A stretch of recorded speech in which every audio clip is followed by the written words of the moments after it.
È un piacere veramente per me essere qui e rappresentare un pochino quello che è il mondo dell'ocarina, nel senso che Mara ha parlato di storia, di terra, e con la terra è nato questo strumento. La famiglia Fecchio qui vicino veramente usa l'argilla, quel terreno che ai tempi degli Etruschi era sotto i nostri piedi e che sapientemente le mani di Benvenuto, che è un artigiano fantastico, ha saputo creare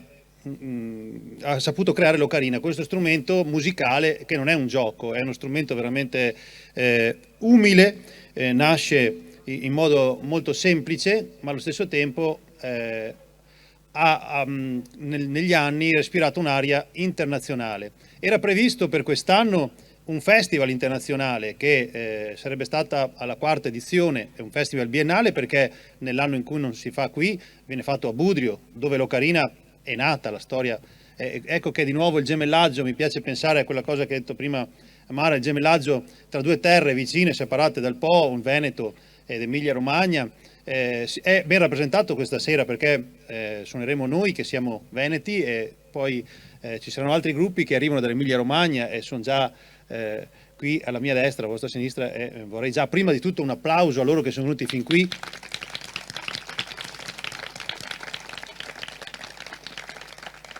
Parlo del MOG, il gruppo granistico di Molinella, e dell'Associazione Il Temporale di Bentivoglio, che ci aiutano sostanzialmente in amicizia e in pace da un bel po' di tempo a dar vita a questi eventi molto complessi dal punto di vista organizzativo, che però con l'aiuto delle amministrazioni comunali, in questo caso Ariano del Polesine, Taglio di Po e Corbola dell'isola di Ariano, avevamo progettato, Sindaco mi guarda, mi dà conferma che avevamo progettato di fare questo festival che però per motivi chiari a tutti non è stato possibile realizzare, però in maniera ridotta, ma non a livello di caratura artistica, lo facciamo in due momenti. Uno è questo, questa sera, e l'altro sarà sabato prossimo nella piazza 4 novembre a Taglio di Po, dove altri gruppi ocarinistici si alterneranno, per cui se questa sera dovreste essere contenti del risultato, c'è la possibilità di un bis sabato prossimo qui vicino a Taglio di Po. Non mi rimane altro da fare che presentare il primo gruppo, che è poi il gruppo in cui suono anch'io, quindi farò un po' da presentatore e un po' da musicista. Ringrazio nuovamente tutti per essere qui questa sera, Leandro Maggi per la diretta, perché so che gli ocarinisti lontani dall'Italia ci seguiranno in diretta streaming grazie alle grandi tecnologie a nostra disposizione, e ai nostri fonici Andrea ed Enrico, che fin d'ora ringrazio per il lavoro fatto. Il primo gruppo, grazie, l'applauso va spontaneo a loro.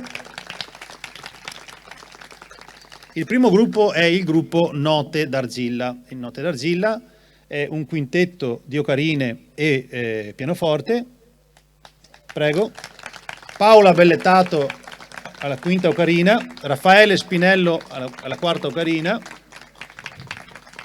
Laura Cecchetti alla terza ocarina, Mario Marafante alla seconda, io in mano la più piccola della famiglia, la prima. Magari poi ne parliamo più avanti di come funzionano le ocarine nel gruppo. E Jessica Reddy al pianoforte, che dovrebbe essere qui vicino a me. Ok. Vi dico già il titolo del primo brano, così poi io con le mani libere riesco ad organizzarmi. Il primo brano, anche lui ha un valore per noi molto importante, è un arrangiamento che abbiamo fatto noi di un brano di Giuseppe Sandoli. Giuseppe Sandoli è nativo di Ariano del Polesine,